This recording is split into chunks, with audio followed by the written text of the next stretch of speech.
A la luz de Krishnamurti, mi único interés es hacer que los hombres sean absoluta e incondicionalmente libres. Conducción: Horacio Bello. Con la colaboración de Gustavo Litterman, Juliana Flores y Pablo Cruz.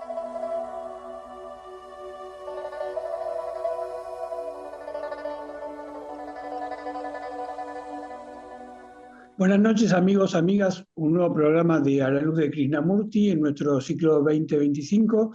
¿Qué tal, Juli? ¿Cómo te va? Hola, buenas noches.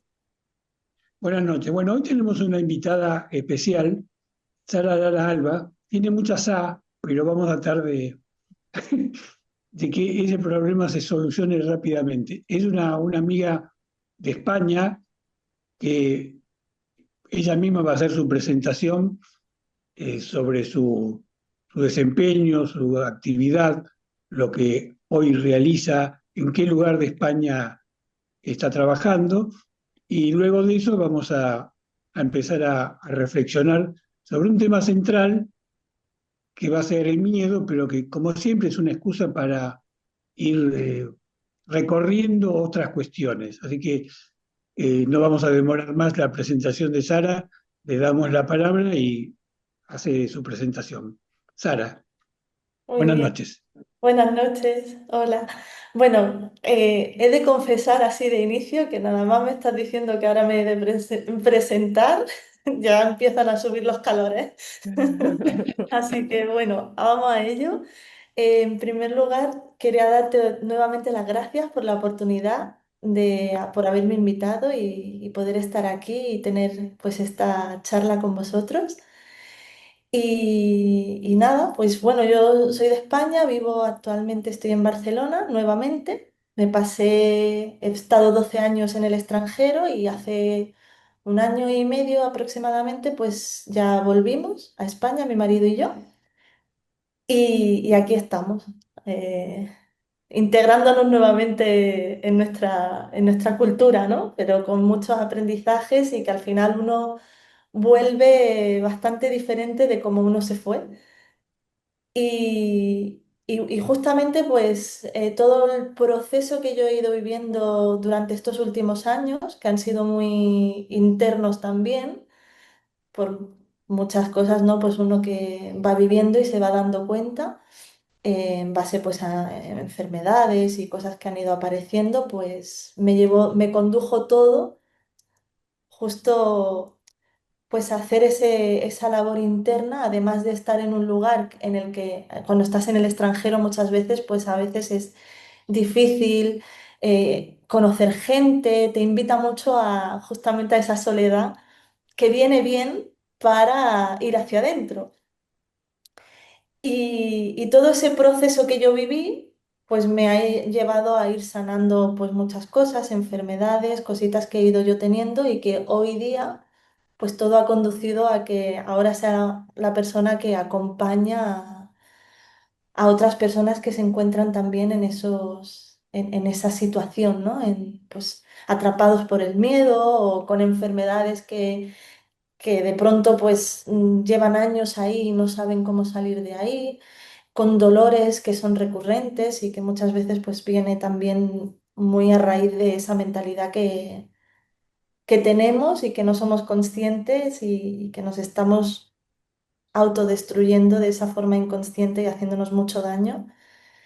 Y todo eso pues lo trabajamos hoy en la escuela que he creado, una escuela online en la que, bueno, pues abordamos la parte del cuerpo, la parte, pues un poco lo que es el entreno, la parte de la alimentación, que se lo lleva mi marido, y luego pues la parte también de la mentalidad, emocional y la espiritual, es decir, que abordamos pues todo de una forma holística, porque al final es que hace falta todo. Es que enfocarse en una sola cosa siempre te faltan los otros pilares porque somos un todo, Claro.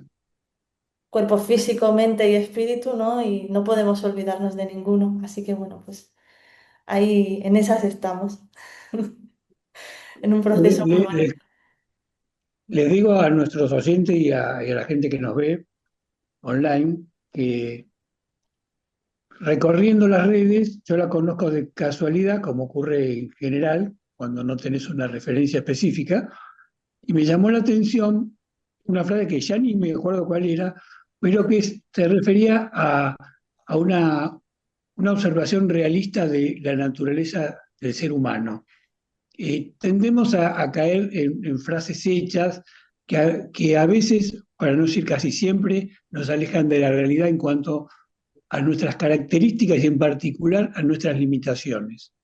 Ujú. Y ese error en el que caemos, particularmente respecto a nuestras limitaciones, hace que muchas personas luego sufran decepciones por la incapacidad de llevar adelante todo aquello que pregonan o todo aquello que los demás le dicen que tiene que hacer. Y empezar al revés me parece más sabio y me parece que es un tema interesante para desarrollar. Observarse, observarse qué somos, cómo somos, y en particular observar nuestras limitaciones, no con espíritu de juzgamiento, sino de la posibilidad a través de esa observación de hacerse un cuadro realista de lo que uno es y hasta dónde puede llegar en cada caso. Y si a veces no puede dar el paso, no es por un problema moral, sino porque hay alguna obstrucción sobre la que tenga que trabajar, ¿no? Y bueno, esta pequeña síntesis, un poco también para informarle a Juliana, porque en su momento fui yo el que se contactó exclusivamente con ella, me parece interesante como punto de partida para dar un mensaje a la gente, ya que estás haciendo trabajos de talleres, de intento de ayuda, que en general cuando es sincero, el intento de ayuda parte de los propios problemas que uno ha tenido en la vida, que los ha observado, que no los ha leído en un libro, sino que las ha visto en su propia existencia, ¿no? Bueno, esto era lo que quería destacar. No sé si Juliana quiere decir algo antes de darle de nuevo la palabra a Sara para tratar un poco como tema central esto, ¿no? Esto es las limitaciones y el dolor, porque creo que va muy unida una cosa a la otra, ¿no? No, no, Juli, adelante, ¿querés? Sara. Dale. Es ¿Querés que agregar algo o le damos la palabra a Sara para que sigamos sobre esto? Le damos la palabra a Sara. Bueno, vale, muy bien. Bueno, sí, yo completamente de acuerdo, de hecho. Para mí, bueno, de hecho, cuando me contactaste, justamente estaba yo en esos inicios de compartir los vídeos por YouTube de forma espontánea, ¿no? De dejarme ser de forma natural, que creo que es una cosa que nos cuesta mucho en general. Em, por eso mismo que decías de ese querer cumplir expectativas, no solo del otro, sino esas propias expectativas que uno se pone también, ¿no? Y claro, que viene todo de ese personaje que nos creamos y que nos creemos ser, y que se genera esa frustración que mencionabas, pero a la vez también esa decepción y a la vez esa presión de querer alcanzar cosas que no son posibles porque están viniendo de algo que estás proyectando que no eres que no es lo que eres. ¿Y eso qué pasa? Que al final indudablemente genera esos dolores y esas limitaciones, porque no te estás permitiendo ser tú, porque estás queriendo en todo momento, ¿no? Cumplir con con lo que tú te has creído que deberías ser o cómo tú deberías de ser, porque ahí, ¿qué pasa? ¿Qué hay detrás? Pues esos miedos, ¿no? Si yo me muestro como yo soy, pues igual me van a rechazar, me van a abandonar o se van a reír de mí. Y si estamos tratando entonces de encasillarnos en algo que no somos, eso nos va a generar enfermedad a la larga. claro. Es difícil conseguir el equilibrio entre la confianza en aceptar lo que uno es Mm. y también la necesidad de aceptación del otro, porque uno vive en una sociedad y a menos que viva aislado, necesita de algún modo la aceptación el reconocimiento, Mm. el que alguien diga así, te veo o te acepto tal cual sos, y el tal cual sos es medio relativo porque el tal cual sos es tal cual te veo, porque el tal cual sos es una abstracción. Yo te veo de una manera, no te puedo ver de otra. Por ahí es un error, pero no te veo de otra manera. No hay una alternativa, por lo menos en el presente, de ver al otro de otra forma. Entonces, el equilibrio es muy complejo porque, en definitiva, como vos obviamente debes tener claro, construimos un ego que constantemente nos exige reconocimiento, y el reconocimiento es a partir del otro, porque el reconocimiento en abstracto para uno mismo no existe. Si uno se pone a mirar con detenimiento, siempre es a partir del otro. Uno quiere que el otro lo reconozca, que lo acepte, que piense que es bueno, que piense que es inteligente, y a partir de ahí empieza la acción, ¿no? Entonces, ese equilibrio es muy, muy complejo porque a veces nos vamos al otro extremo, que es la disvalorización de uno mismo. Es decir, creer que uno es menos de lo que es. Y ahí es cuando entramos en una zona resbaladiza, ¿no? La observación, y un poco para contarte brevemente el eje de nuestro programa, que es la enseñanza de Sidhu Krishnamurti, la observación es el eje de la enseñanza de Krishnamurti. Si uno no se observa, si no se comprende, si no se ve, pero no que vea lo superficial o el condicionamiento, sino ver en la médula de cómo uno es con sus defectos y sus virtudes, todo lo que pueda pretender hacer es pan para hoy, hambre para mañana, porque se desinfla, porque si uno quiere hacer más de lo que puede, se va a frustrar, si se frustra se resiente, si resiente genera odio, y eso es un círculo vicioso que no lleva a ningún lado, ¿no? Así que me parece interesante trabajar este aspecto como para transmitir también en el programa la idea del equilibrio, ¿no? La Ay, me espontaneidad y el gustaría equilibrio, qué difícil. Sí, Julie, dale, habla. en ese proceso del que tanto hablamos, hay un punto en el que yo encuentro una diferencia que es muy grande, que es cuando realmente estás conectado como en tu eje y siendo en plenitud, que es muy distinto a cuando estás siendo detrás de la capa del miedo a ser auténtico. Hay un detrás de. Y por lo general el ego que hace toda esta construcción nos lleva a vivir atrás de esa capa que tiene mucho miedo de ser auténtico. Y entonces construimos toda una personalidad, toda una identidad basada en todo lo que nos da miedo ser.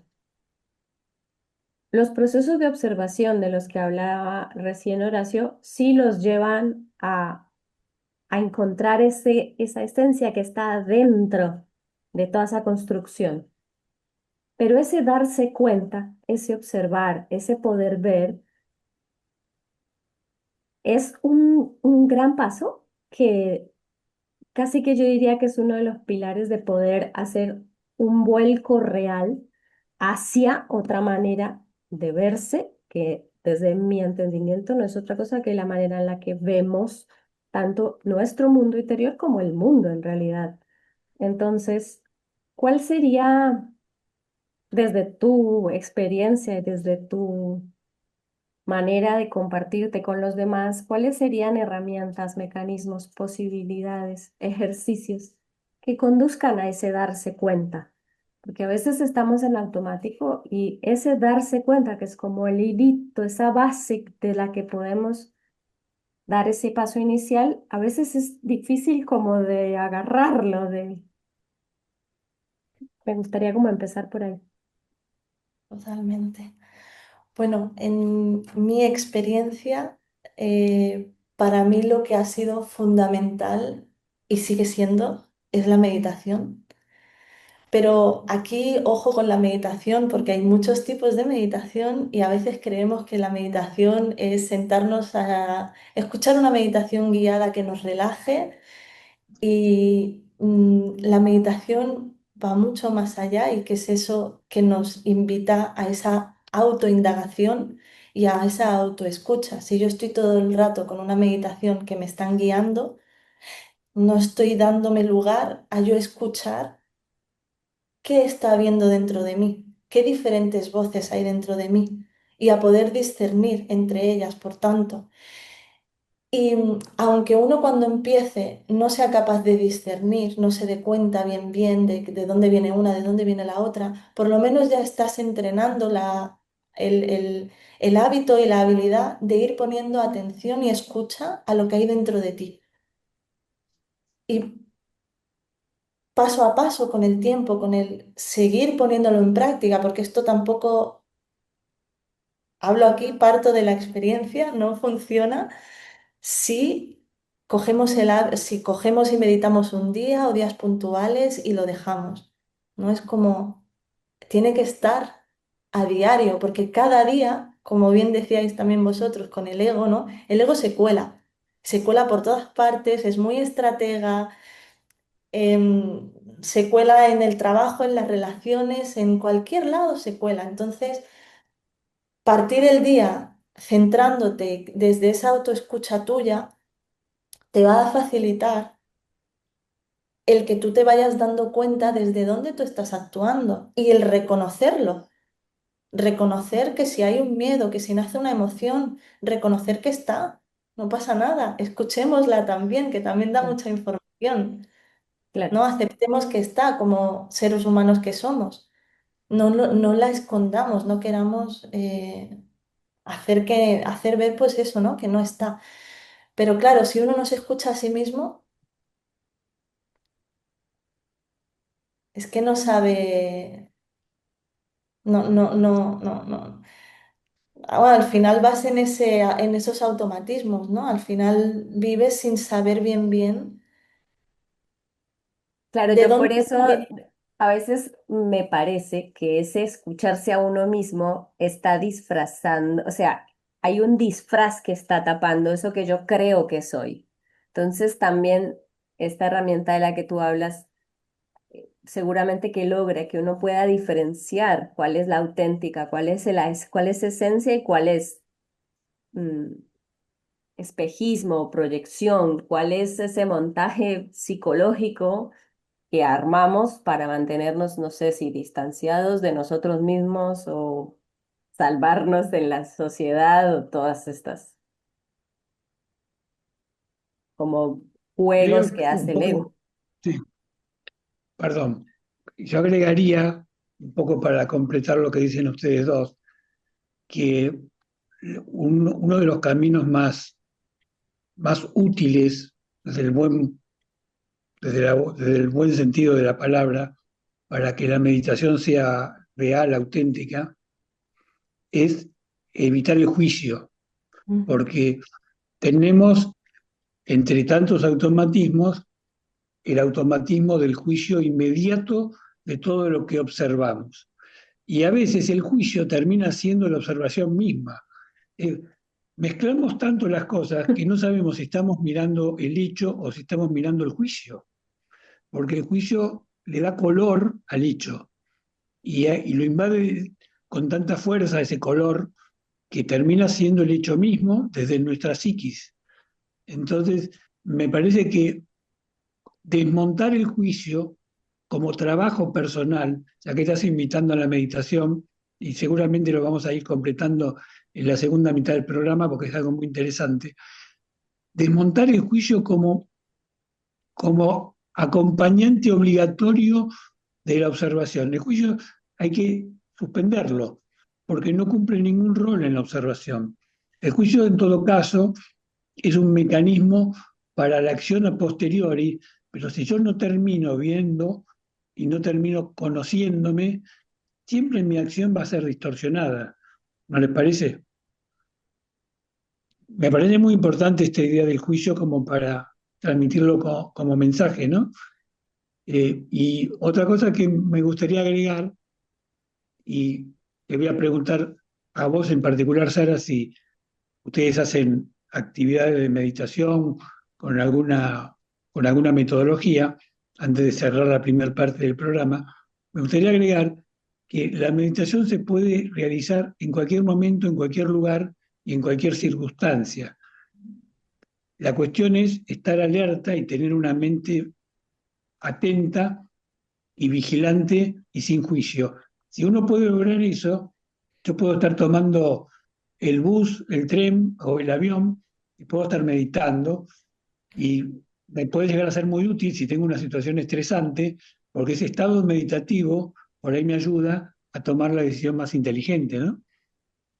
Nos acompaña en la vida práctica. Así que antes de cerrar la primera parte, te quería, independientemente de que quieras agregar algo a este respecto, si ustedes o vos acompañás a la gente para que medite de alguna manera particular, cómo es el enfoque que vos haces. Vale. Pues sí, nosotros hacemos todas las mañanas sesión de meditación, de lunes a domingo. No hay un día de descanso porque considero que esto es algo que se ha de integrar en el día a día. Entonces, ahí estamos todos los días meditando a primera hora de la mañana y la meditación,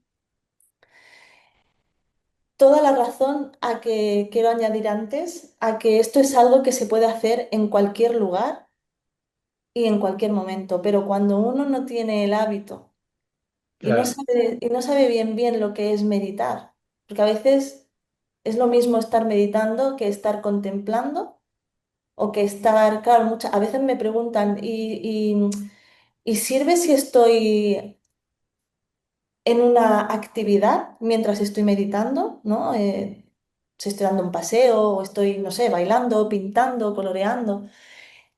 Claro, esto sería estar consciente en ese momento, ¿no? En la actividad que estás desempeñando. Pero en la meditación, como yo la enfoco por las mañanas, las que hacemos, hay una combinación, porque empezamos con unas respiraciones conscientes para, en primer lugar, como bajar esas revoluciones que uno cuando se levanta por la mañana ya rápido entra en ese segundo sueño y ya está ahí con el personaje, el ego. Entonces, primero venimos al momento, bajamos revoluciones, relajamos sistema nervioso con unas respiraciones, unas técnicas sencillas, y luego ya damos paso a la meditación, que básicamente se compone un poco de hay una parte guiada y partes de silencio también.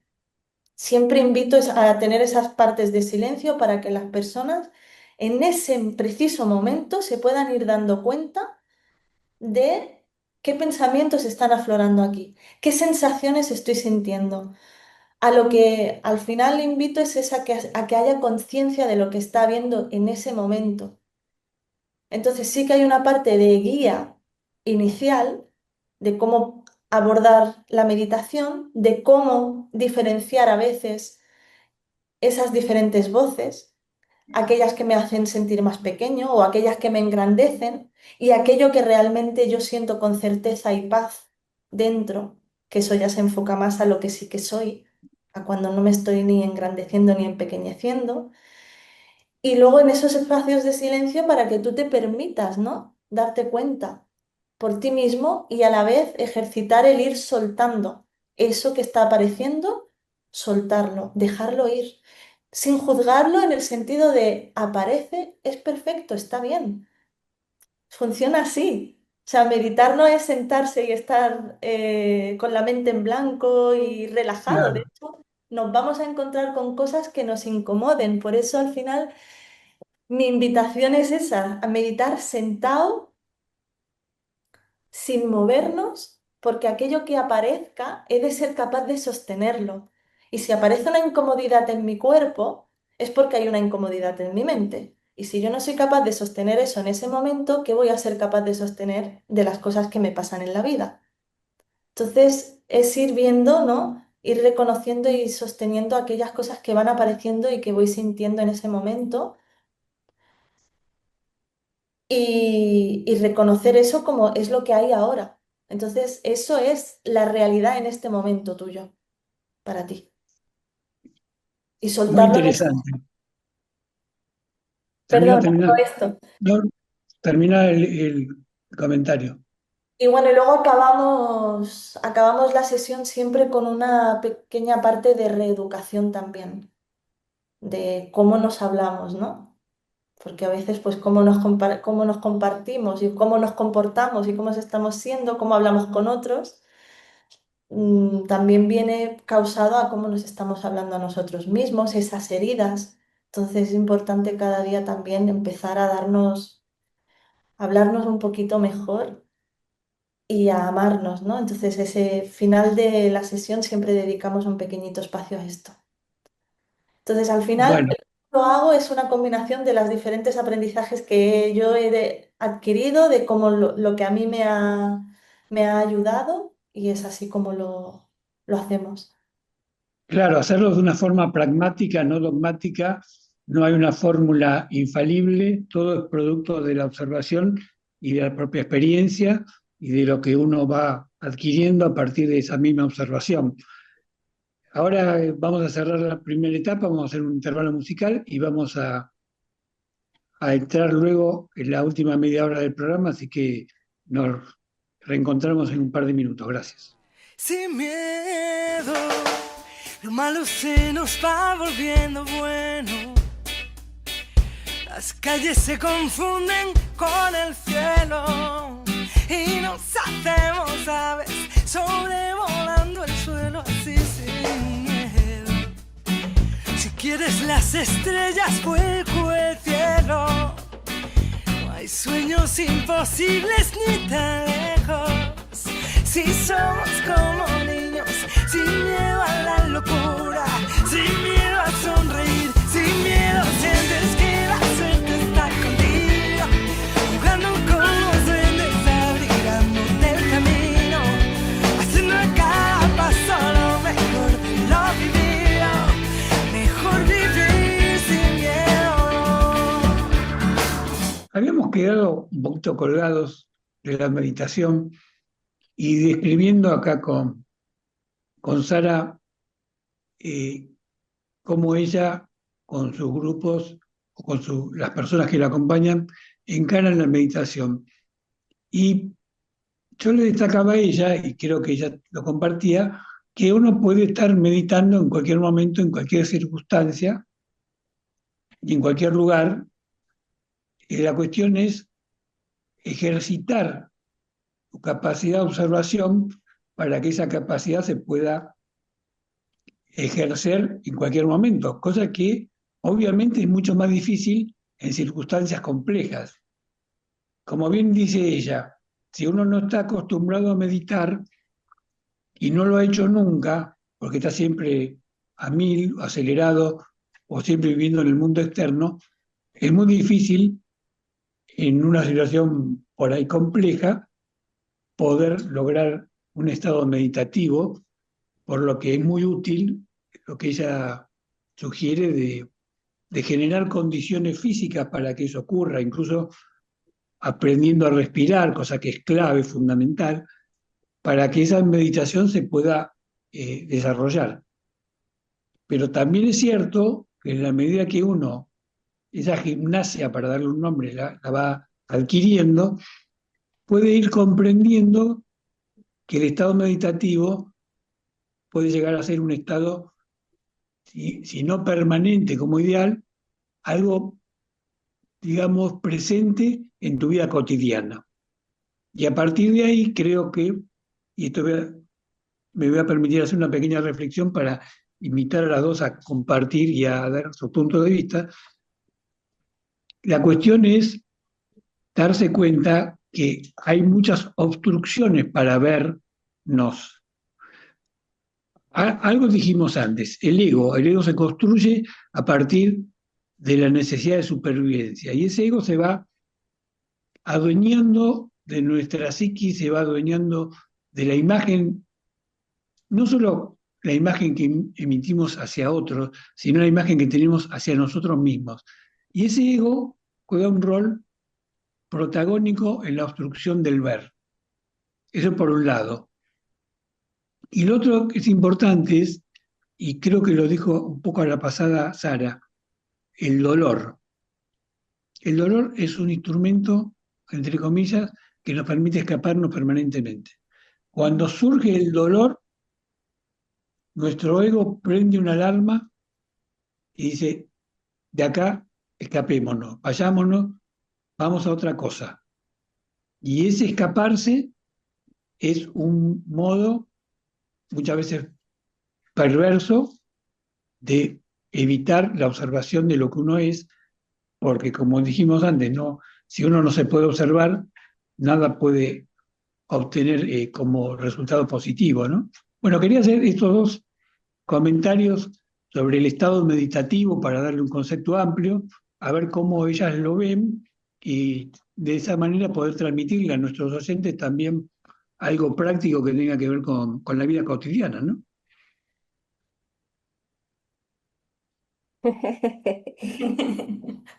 Yo quería contarles anecdóticamente alguna vez en una experiencia grupal nos explicaban que más allá de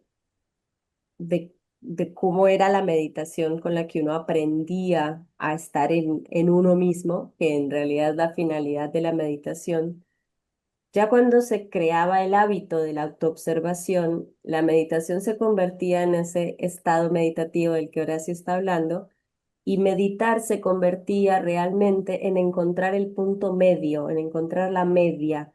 Tenía que ver con esta palabra, la meditación, ir al punto medio, que es encontrar ese punto neutro donde mi mirada ya no tiene prejuicios ni juicios sobre lo que sea que soy, y cuando es abarcativa. Por eso está en el punto medio, porque amplía la mirada sobre mí mismo y permite que lo que sea que esté ocurriendo se pueda observar y se pueda transitar.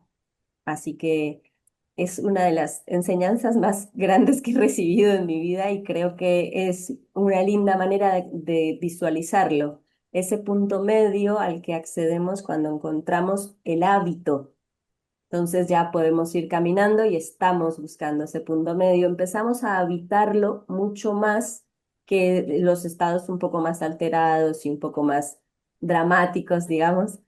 Y entonces hay una combinación hermosa en lo que acaban de decir ustedes dos, porque la descripción que hace Sara, que es el aprendizaje como tal, es importantísimo porque es como cuando aprendes a caminar. Todos los días tienes que practicar, tienes que sentarte y que tu cabeza se calme, que tu cuerpo entre en conexión, que todo tu ser entienda que existe otro estado distinto al que vienes usando para existir.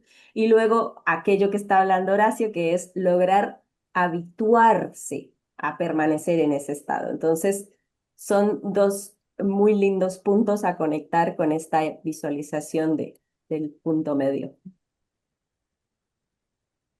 Bueno, ahora Sara, ¿qué te gustaría agregar al respecto sobre, sobre esta cuestión, ¿no?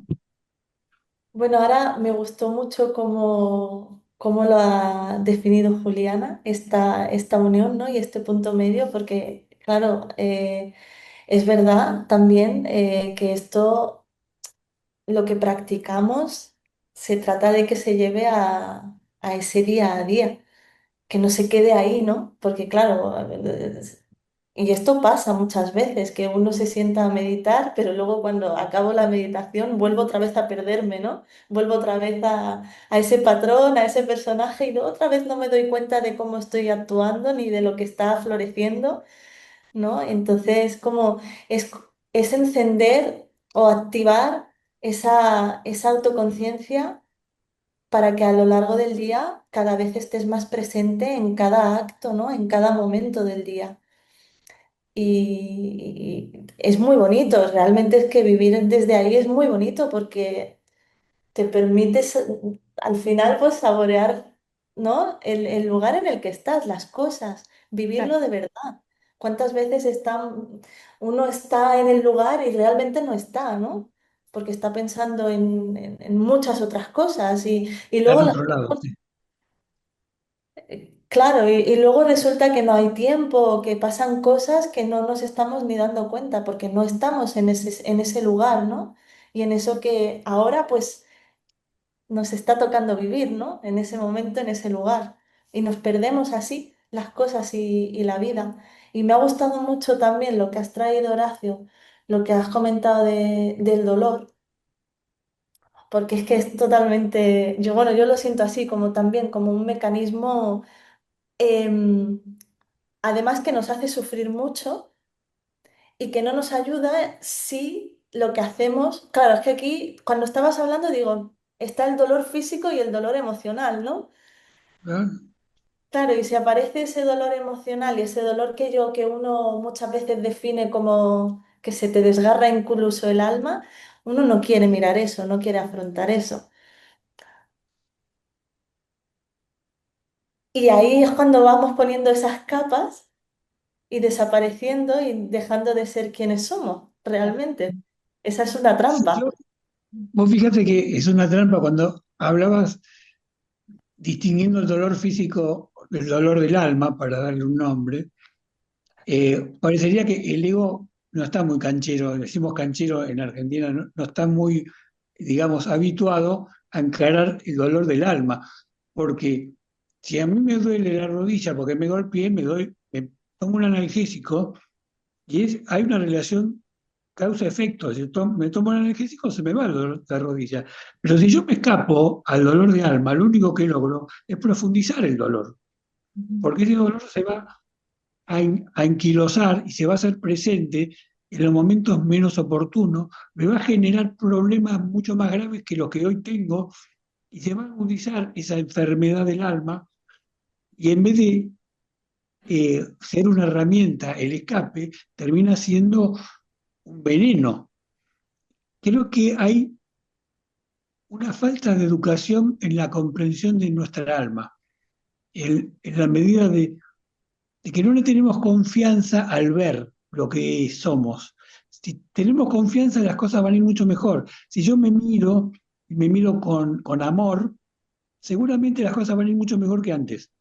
Ahora, si me miro críticamente, si me miro juzgándome, si me miro moralmente, las cosas van a ir peor. Y es como, a veces me cargan a mí porque yo digo mágico, ¿no?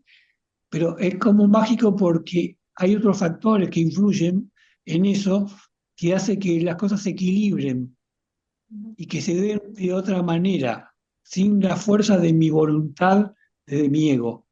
Porque a veces la fuerza de voluntad termina siendo contraproducente, porque esa fuerza de voluntad está guiada por el ego, no está guiada por la fuerza de la naturaleza, ¿no? Una linda Eso quería agregar. una linda Sí, pregunta Angie. de este espacio que acabas de crear, tan amoroso con uno mismo, sería ¿por qué da tanto miedo? ¿Por qué asusta tanto tener esa confianza? Claro. Bueno, es una pregunta para compartir la Ujú. respuesta con Sara, ¿no? ¿Vos por qué creés que tenemos tanto miedo de vernos tal cual somos? A ver, hagamos un poco un ejercicio de automeditación también, ¿no? Porque es importante para darle a la gente una pauta de cómo se van gestando nuestros miedos, ¿no? Claro. ¿Cómo lo ves vos, eso, Sara? Es una muy buena pregunta. Qué difícil, ¿no? Y difícil. La verdad es que sí. ¿Por qué tiene uno tanto miedo a verse como es, no? Supongo que mm,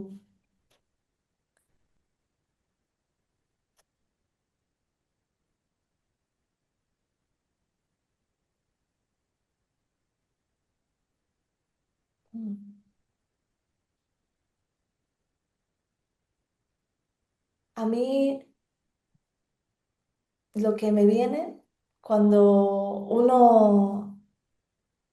cuando uno era como era, cuando era niño, empezaron a decirnos que así no podíamos ser, empezaron a educarnos y a darnos mandatos de cómo teníamos que ser. Recibimos regañinas, al final cosas que nos hicieron sentir dolor, que nos hicieron sentir de alguna forma rechazados, que no estaba bien ser como éramos, porque uno cuando viene a este mundo es puro, Claro, viene puro, el ego se va formando después, pero claro. Si a ti te están diciendo que no seas así, que no te comportes así en estos lugares, en este momento, que no hables así, que no llores, ahí vas creando esas capas. Entonces, te creas tantas capas que, como lo veo a día de hoy, el ir a descubrirse, el ir a verse, a conocerse, da tanto miedo porque hay que deshacerse de muchas capas que hemos creado para protegernos ante ese dolor que sentimos cuando éramos niños, porque no nos sentimos amados y aceptados tal cual éramos. ¿Y quién nos va a aceptar y amar tal cual somos hoy día si no sabemos quiénes somos nosotros mismos? Si nosotros mismos Claro. no nos aceptamos y amamos. Entonces, para mí parte de ahí que tengamos tanto miedo a, a ser quienes somos y a conocernos. Y por eso es tan bonito y tan útil al final pues hacer lo que estábamos mencionando antes, ese trabajo de autoconciencia, de ir dándote cuenta. Claro. Porque uno sabe, uno siente cuando uno no está siendo, cuando uno está impostando, cuando uno está diciendo más o no diciendo, uno se queda con un saborcito interno de... Y ahí luego sale ese dolor también. Ahí luego somatizamos y vienen los Hay, dolores hay también. como un fantasmita que te avisa, que te dice, estás diciendo cualquier cosa. Un No es la pajarero. verdad eso. Lo ocultamos, pero el fantasmita después vuelve y te lo recuerda en el momento menos oportuno, ¿no? Muy interesante lo que dijiste de la formación en la infancia. Ahora le doy la palabra a Juli para que diga lo suyo, porque me parece que nos tenemos que detener mucho en cómo se va estructurando esa personalidad, que se quiere falsa, pero personalidad al fin, y lo que cuesta desmontar, deconstruir todo aquello que de alguna manera fue un mandato, como bien dijo Sara, un mandato en el sentido más estricto, es decir, te ordenaron que seas así porque uno pasivamente lo que quería era afecto, y uno por el afecto aceptó las condiciones, y luego salió a la vida de adulto y se dio cuenta que muchas de las cosas que se puso en la mochila no te sirven, ¿no? Sí, Julie, sí, un poco agregando, ¿no? A lo mismo. Yo siento desde la formación de esa personalidad que como humanidad nos hemos lastimado mucho, ¿no? Y nos hemos causado tanto dolor que hemos buscado la manera porque está el rechazo, porque el dolor no es agradable, que hemos buscado maneras de protegernos de eso. Y es curioso esa vuelta tan larga que hemos dado, que ha sido construir toda una caparazón alrededor, porque por nuestro mismo comportamiento nos hemos generado traumas, asimismo como a veces en la niñez ha habido corrección o ha habido no te comportes así, también ha habido lastimar. A veces como adultos somos muy agresivos y somos nefastos con la infancia. Entonces también ha habido daño, por eso hay trauma, tanto trauma en la humanidad en este momento.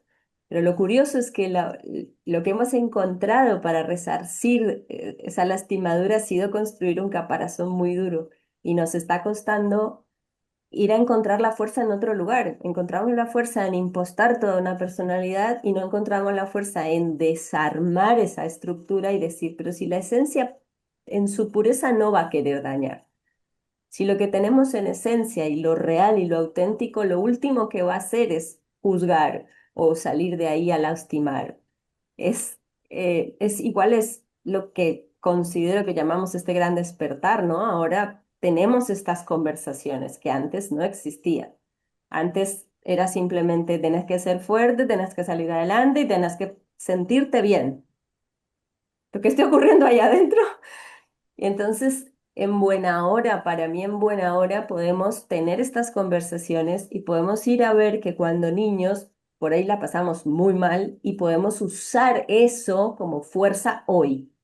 Es como darle la vuelta a la tortilla, como escucho que se dice en España, y utilizar esta experiencia como motor también. Yo creo que un poco como reflexión sobre las dos cosas que dijeron ustedes, también hay una desconfianza en la fuerza de la vida como algo que está más allá de nuestra mera individualidad. Bien.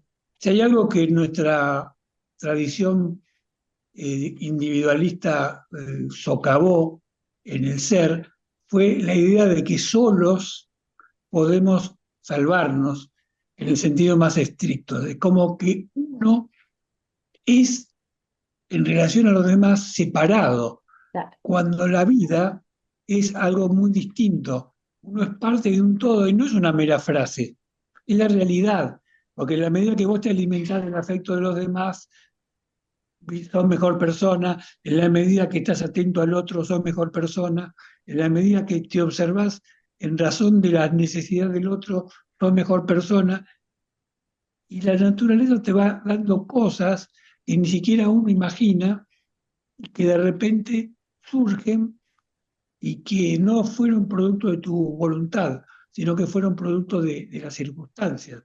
Entonces me parece un poco para, para juntar todo esto que dijimos, del dolor, de la observación, que tengamos más confianza en algo que exceda nuestra propia condición individual y observemos lo que nos pasa. Y creo que ahí los cambios se producen. Total, totalmente. Yo ahí también quería, justo también era Claro, un algo que estaba sintiendo, digo, está faltando aquí la parte de la confianza, de la fe, de tener esa fe, de creer em, que la vida, Dios, el universo, quien quiera lo llame, se llama de diferentes formas, pero al final es esa energía que va más allá, ¿no? Y que nos une a todos. Al final es, la sabiduría está ahí. claro. La vida siempre nos va a estar colocando en el lugar y nos va a estar trayendo lo que necesitamos también. Y confiar en que, como dices, de no atribuirse uno a sí mismo el yo salgo de esto porque yo, ¿no? O yo puedo con esto porque yo, sino porque es que en realidad ahí hay una fuerza mayor que está a tu lado, que está contribuyendo a que si tú puedes, no es que tú puedas, es que estás teniendo una conexión ahí, que la vida está pudiendo a través de ti, esa Claro. energía está pudiendo, ¿no? Y creo que el tener esa confianza y esa fe es un pilar también esencial para trascender los miedos, para superar esos dolores, para al final vivir desde ese otro lugar, que vivas más siendo tú y en mayor bienestar. Al menos en cómo yo lo he ido viviendo y en los procesos que voy acompañando también. La fe no puede faltar. Si no tienes fe, ¿qué construyes? ¿Desde dónde lo construyes, lo que construyes? Sí, yo creo que el concepto de fe O en confianza. de algún modo fue distorsionado porque se vincula exclusivamente, o por lo menos en nuestra cultura occidental, se vincula mucho a la religiosidad, a Claro. las instituciones religiosas, y creo que es mucho más abarcativo el concepto de fe. Y creo que seguramente vos lo compartís. Es fe en la vida. Vos podés creer en Dios y está perfecto, pero aunque vos no creas en Dios, lo que no puedes hacer es dejar de creer en la vida, de no darte cuenta que sos un puntito dentro de un universo y que lo máximo que puedes hacer es tratar de conciliar tu puntito con el universo, encontrar tu equilibrio en esa existencia. Eso es todo lo que puedes hacer. Y mira que nos cuesta hacerlo, porque siempre nos tomamos el trabajo de creer que el universo somos nosotros. Creemos que el universo está a nuestro servicio. Y vos fíjate que tan es así que ancestralmente, hasta en los libros sagrados, dice que Dios puso a los animales y a las aves de la Tierra a nuestro servicio y a la Tierra para explotarla. No, nosotros somos parte del todo y tenemos que vivir en convivencia con ellos.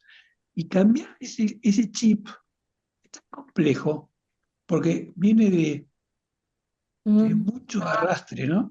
Entonces me parece que ahí estamos un poquito profundizando la cuestión que tiene que ver con esa observación de cómo somos, de por qué nos estructuramos como somos. Y cuando vos decías, y con esto yo por lo menos cierro, el vínculo con la infancia, comprender que nuestros padres o quienes nos educaron se equivocaron desde la ignorancia, no por maldad, se equivocaron porque ellos creían también, porque también le dijeron a ellos que las cosas tenían que ser de esa forma. Y es como una bola de nieve que solo se puede cortar con el amor.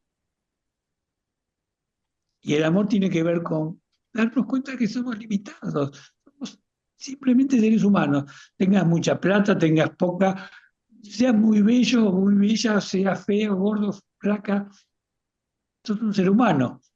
Y aquel que se cree que puede todo, quizás lo pueda materialmente, que es un aspecto de la vida, pero las cosas a las que nosotros nos referimos, seguramente sobre esas cosas estamos todos en el mismo nivel. mm, Hay una Y manera venimos de, solos, nos vamos solos. claro, Sí, la, sí, Julio, esa manera de expresarlo me parece lindo darle una vueltita más y es, creemos que está allá, el universo allá. Entonces creemos que podemos con todo. Y hay una diferencia muy grande cuando somos parte, cuando claro, estamos del mismo lado, cuando estamos en el mismo, en la misma zona. Cuando hacemos parte, ya no podemos decir que está a mi servicio. mm, Cuando somos una de las piezas, cuando somos uno de los píxeles en esa imagen, cuando somos uno de los átomos en ese gran ciclo, ¿no? Yo lo relaciono muchas veces con la manera en la que uno mueve el cuerpo cuando habla del universo.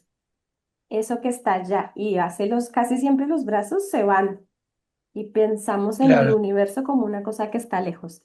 Y al preguntarnos dónde está el universo, eh, entramos en una interesante observación porque siempre lo imaginamos afuera y somos el universo, hacemos parte. Y ese ciclo y esa potencia y esa fuerza de vida, que es la que realmente está operando, es la que logramos observar. Entonces, un poquito más de profundidad. bueno, le vamos a dar a Sara la palabra para los últimos 5 minutos para que haga sus reflexiones finales sobre todo lo que estuvimos hablando, Un poquito más lo que también quiero rescatar. tenemos. Un poquito más también tenemos. ¿Tenemos un poquito más? Sí. Bueno, entonces vamos a darle la palabra a ella y después podemos seguir cerrando. ¿Qué te parece a vos, Sara, también que habría que tener en cuenta cuando uno se observa intentando comprenderse, intentando cambiar? Porque en definitiva, mm. si nosotros estamos muy conformes con nuestra vida, no tenemos nada que cambiar. Se supone que aquel que medita y que se observa, directa o indirectamente, tiene una disconformidad sobre cómo vive, porque intenta ser distinto, ¿no? De algún modo lo busca. Hay algo que le hace ruido, que le genera incomodidad, que le genera ansiedad, que le genera angustia. Puede ser cualquiera de los extremos, pero hay una discordancia entre lo que uno espera y lo que le pasa. Y en esa discordancia uno busca los métodos, los mecanismos. Estuvimos haciendo un recorrido un poco a vuelo de pájaro, pero ¿a vos qué te parece que deberíamos también agregar a todo esto que estuvimos reflexionando? A mí con esto que ahora dices, y- yo para empezar creo que no deberíamos esperar nada. Y No bueno, deberíamos Porque, mira, y mencionando el universo, Dios, la vida, lo predispone, lo pone ahí para ti, todo. Y te pone a ti también a ser como eres. Pero si tú estás esperando ser de otra forma, tener otros resultados distintos, vivir de otra forma, ¿no? Ahí te vas a enredar otra vez en ser quien no eres, te vas a perder en formas, en... Cambiarás las formas, pero al final va a haber el mismo sufrimiento interno porque estás esperando algo, entonces no esperes nada y vive hoy, aquí, siendo quien eres. ¿Y esto qué quiere decir? Que si aparece el miedo, pues vamos a tener que enfrentarnos a él para que puedas ser quien eres, porque si aparece el miedo y te quedas bloqueada por él, ahí ya no estás siendo. Que uno diría, hombre, pero estoy siendo con el miedo, ¿no? Ya, pero no, el miedo te está bloqueando, algo está limitándote a ti, algo tú no te estás permitiendo mostrarte. Esto con cualquier otra cosa, ¿no? Si aparece cualquier emoción y yo me arrastro por ella, yo no estoy del todo siendo puro, no estoy del todo siendo quien soy. Entonces, creo que es importante, con todo lo que también se ha dicho, el no juzgarse, el no culpar a lo que pasó, a lo que ha pasado, el no culpar a nadie, coger uno la responsabilidad de darse cuenta de cómo uno está viviendo hoy, da igual lo que fue. Porque a veces nos enredamos también en el por qué pasó y de dónde vengo, y está bien para entender cosas, pero ¿quién estoy siendo hoy y qué me está pasando hoy? Y dejar de querer esperar que eso cambie para en el día a día el ir poniendo como la prioridad en ser consciente este día, solo hoy, solo en este momento, soy consciente de este momento y voy a dar lo mejor de mí para ser yo mismo, para ser quien soy. La vida me lo está facilitando a mí así, a ti, a todos, ¿no? Quiero decir, nos lo facilita. Pero si estamos esperando que las cosas sean de una forma como mi mente me está diciendo que quiere que sean, yo ya voy a estar yendo en contra de la vida. Y ahí es cuando Claro, se dan sí, sí, sí. esos sufrimientos y esos golpes. De pronto me ha pasado esto. Ah, te ha pasado. Pero qué eras tú lo que estabas esperando? ¿Qué eras tú lo que querías? La vida no quería, no te quiere traer esto porque no es lo que te conviene, ¿no? Y bueno, aquí no sé si me estoy ahora enredando un poco, pero No, no, está muy claro lo que decís. Y me parece muy interesante esto de la búsqueda de la respuesta como un mecanismo engañoso que nos lleva de nuevo al mismo punto de partida. Porque cuando yo busco la respuesta, estoy utilizando un modo equivocado de observar las cosas. Porque tengo la expectativa de que las cosas sean de determinada manera. Ya tengo premoldeado una idea de cómo tiene que ser. Y cuando yo tengo eso premoldeado, no miro lo que es. No puedo mirarlo porque estoy con la ansiedad de llegar a ese punto, digamos, como meta. Claro. Y me parece que es interesante eso y detallar por qué es nocivo eso.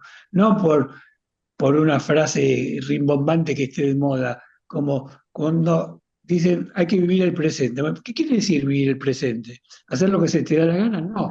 Vivir el presente es estar con todos tus sentidos, mirando todo, pero mirando con todo tu ser. Estar siempre atento, eso es estar en el presente. No estar agarrado con lo que te pasó con tu ex hace 4 años, imaginando el Adonis que vas a tener dentro de 5, sino hoy qué pasa, cómo soy hoy. Y eso, que parece obvio, no es tan obvio porque la mayoría no lo hace. La mayoría está en el pasado o está en el futuro. Y vivir el presente es eso, ¿no? Bueno, Ahora creo que ahora sí. sí ahora vamos a ir cerrando. La verdad que por lo menos yo en particular lo viví muy intensamente, un gustazo haberlo hecho, y más que con tantas demoras, así que bueno, dicen que cuando las cosas tardan se saborean más, así que seguramente vamos a hacer otro Zoom en algún otro momento. Te mandamos un beso y a nuestros oyentes y a los que nos ven, nos encontramos el próximo martes. Hasta luego y muchas gracias. Chau, Sara. Muchas gracias, Sara. Gracias. Un Gracias. beso. Un Buenas abrazo. noches. Gracias. Me ha encantado. Gracias. Chao.